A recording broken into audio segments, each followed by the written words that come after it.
Assalamualaikum warahmatullahi wabarakatuh. Salam sejahtera bagi kita semua.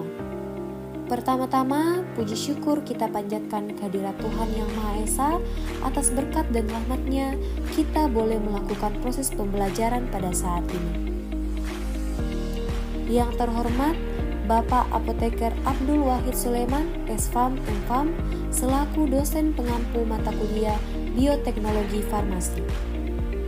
Pada kesempatan kali ini, kami dari kelompok 5 akan mempresentasikan materi dengan judul gen dan sel. Namun sebelum itu, izinkan kami untuk memperkenalkan anggota kelompok kami yang terdiri dari 5 orang, yaitu saya sendiri, Helmatiana Tandirogang selaku moderator, yang kedua Andi Amalia Rahmadani Agus, yang ketiga Usnadila, yang keempat Andi Iin Dwi Purnama, dan yang terakhir Nur Ayunita. Baiklah, tanpa membuang-buang waktu, kita akan masuk pada materi pengertian gen dan sel. Apa sih gen itu? Gen adalah unit pewarisan sifat yang terdapat dalam DNA. Gen membawa instruksi untuk membuat protein atau molekul lain yang dibutuhkan tubuh. Gen berada di dalam kromosom yang terdapat di inti sel. Contohnya, gen untuk warna mata atau golongan darah. Selanjutnya, sel. Sel adalah unit struktural dan fungsional terkecil dari makhluk hidup. Semua makhluk hidup terdiri dari satu atau lebih sel. Sel yang bisa berdiri sendiri seperti pada bakteri atau menjadi bagian dari jaringan dan organ seperti pada manusia. Nah, berikut perbedaan utama antara gen dan sel. Definisi gen yaitu unit pewarisan dalam DNA, sedangkan pada sel adalah unit dasar kehidupan. Lokasi pada gen yaitu di dalam kromosom atau inti sel, sedangkan pada sel yaitu berada di seluruh tubuh makhluk hidup karena sel berfungsi untuk menyusun tubuh makhluk hidup. Fungsi gen menyimpan informasi genetik, sedangkan fungsi sel melakukan fungsi kehidupan. Ukuran pada gen sangat kecil karena merupakan bagian dari DNA, sedangkan sel lebih besar bisa dilihat dengan mikroskop.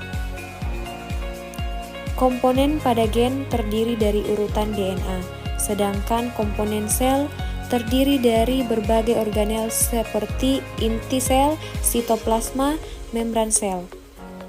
Jadi, dapat disimpulkan bahwa sel adalah wadah tempat berbagai komponen termasuk di mana gen berada, sedangkan gen adalah kode yang mengatur bagaimana sel dan tubuh berfungsi.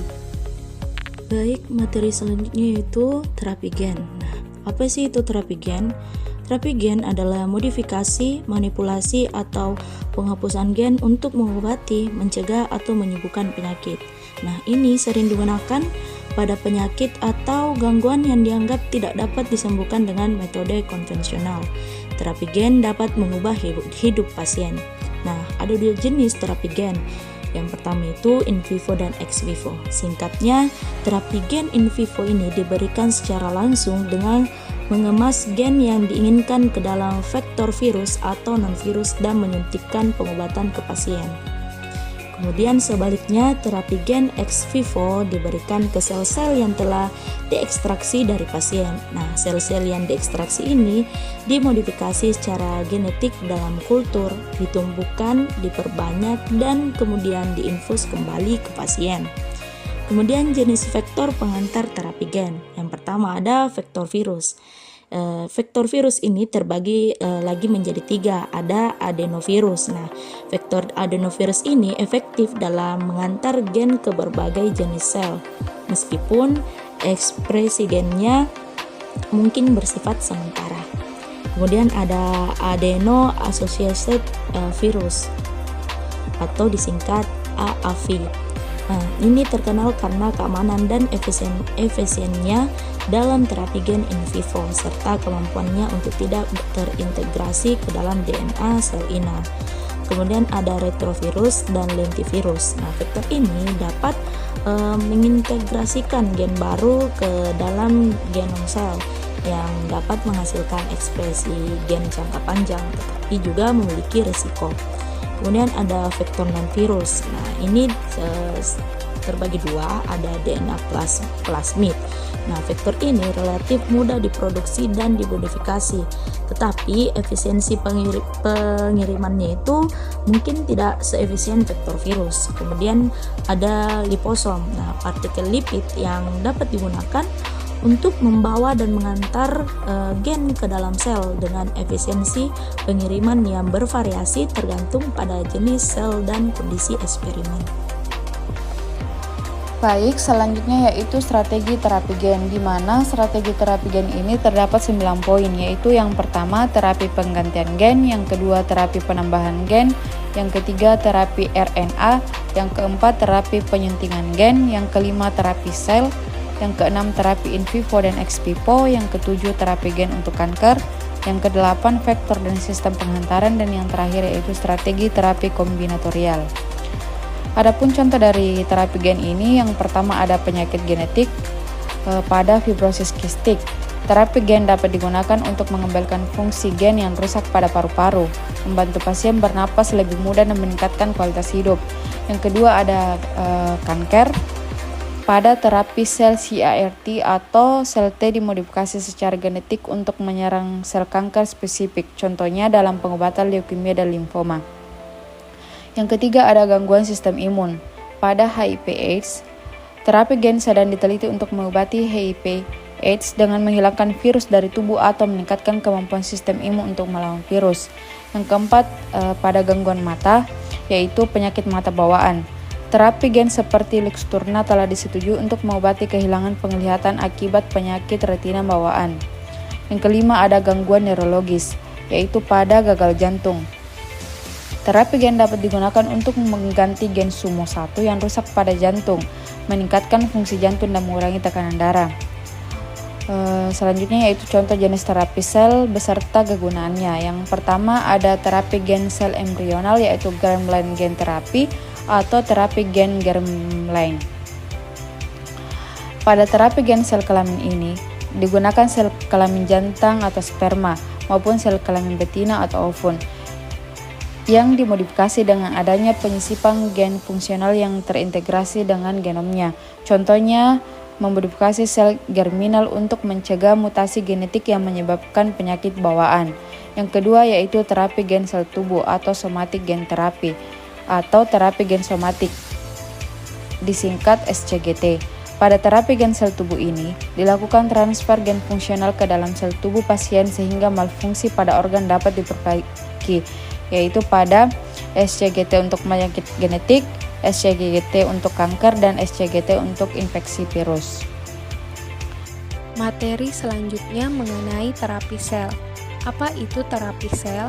Terapi sel adalah jenis pengobatan atau terapi yang menggunakan sel hidup untuk memperbaiki atau mengganti jaringan dan organ atau fungsi sel yang rusak dalam tubuh yang diakibatkan adanya penyakit, cedera, atau penuaan.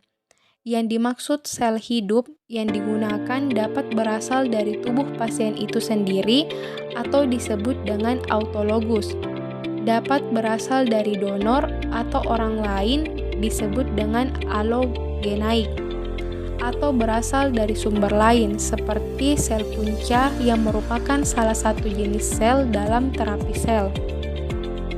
Adapun tujuan dari terapi sel ini adalah untuk memulihkan fungsi biologis atau semua aktivitas yang dilakukan oleh sel, jaringan, organ dalam tubuh itu dapat mempertahankan fungsinya dengan baik dan dapat meredakan gejala penyakit. Jenis-jenis sel dalam terapi sel ada 3, yaitu sel punca, sel sistem kekebalan, dan sel somatik terdiferensiasi. Yang pertama adalah sel punca. Sel punca adalah sel yang belum terspesialisasi atau belum berubah menjadi sel tertentu dengan fungsi khusus seperti sel otot, sel darah, ataupun sel saraf. Sel punca memiliki kemampuan untuk memperbaharui serta berdiferensiasi menjadi berbagai jenis sel dewasa. Berdasarkan potensi diferensiasi sel punca ataupun kemampuan sel punca untuk berkembang menjadi berbagai jenis sel tubuh yang berbeda dibagi menjadi 4, yaitu yang pertama sel punca totipotent, contohnya adalah zigot. Yang kedua, sel punca pluripotent. Salah satu contohnya adalah sel punca embrionik. Yang ketiga adalah sel punca multipotent. Contohnya adalah sel punca mesenkimal atau MSC yang dapat menjadi sel tulang, tulang rawan, dan lemak. Yang keempat, sel punca unipotent. Contohnya adalah sel punca spermatogonia. Jenis sel dalam terapi sel yang kedua adalah sel sistem kekebalan.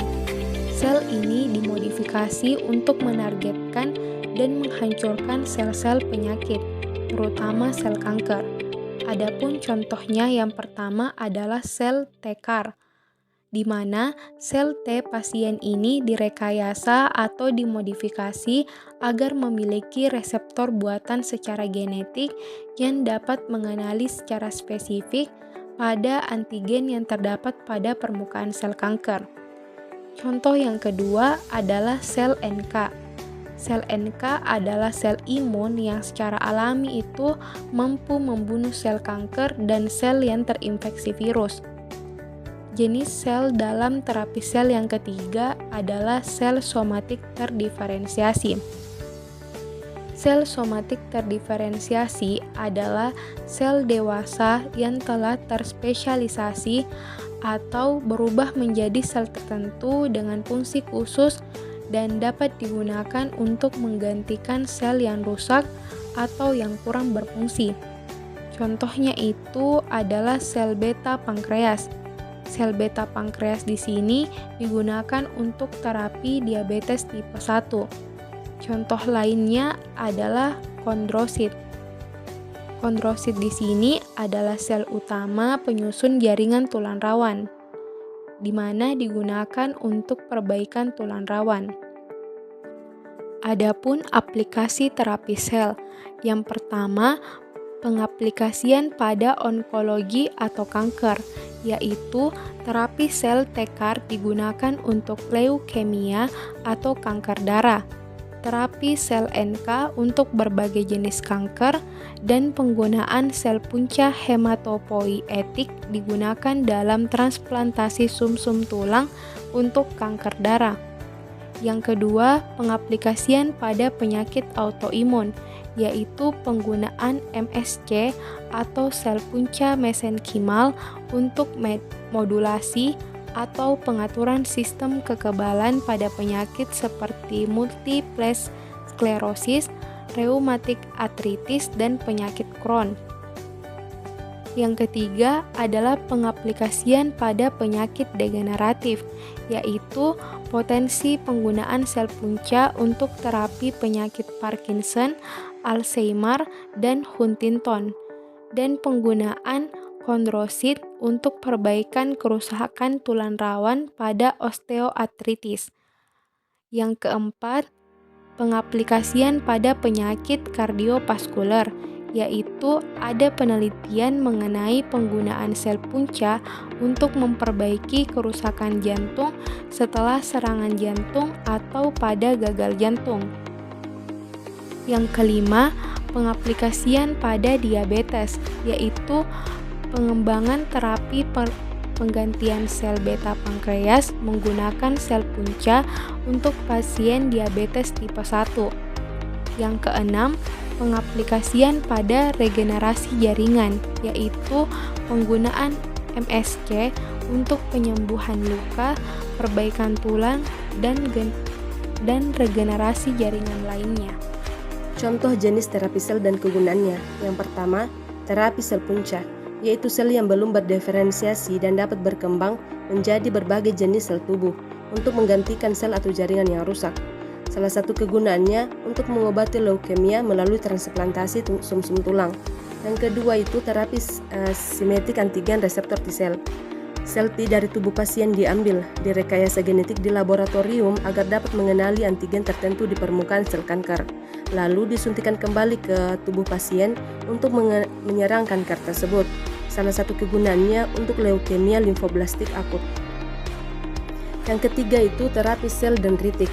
Sel dendritik yang berperan dalam sistem imun dimodifikasi atau diprogram untuk memperkenalkan antigen dari sel kanker kepada sistem imun agar tubuh mengenal dan menyerang kanker. Salah satu kegunaannya untuk terapi kanker prostat.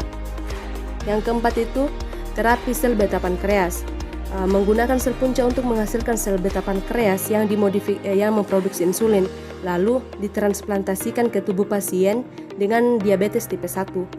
Kegunaannya untuk mengembalikan kemampuan tubuh memproduksi insulin. Yang kelima itu terapi sel retina untuk gangguan penglihatan. Jadi menggunakan sel punca untuk membuat sel epitel retina pigmen dan menggantikan sel retina yang rusak. Kegunaannya untuk mengobati degenerasi makula terkait usia. Adapun keunggulan terapi gen dan sel, yaitu yang pertama, menargetkan penyebab penyakit. Terapi gen memungkinkan perbaikan atau penggantian gen yang rusak sehingga dapat mengatasi penyebab dasar penyakit genetik atau kanker. Yang kedua itu personalized medicine. Terapi berbasis sel seperti CAR-T memungkinkan personalisasi pengobatan dengan memanfaatkan sel tubuh pasien sendiri. Yang ketiga itu pengobatan yang tahan lama.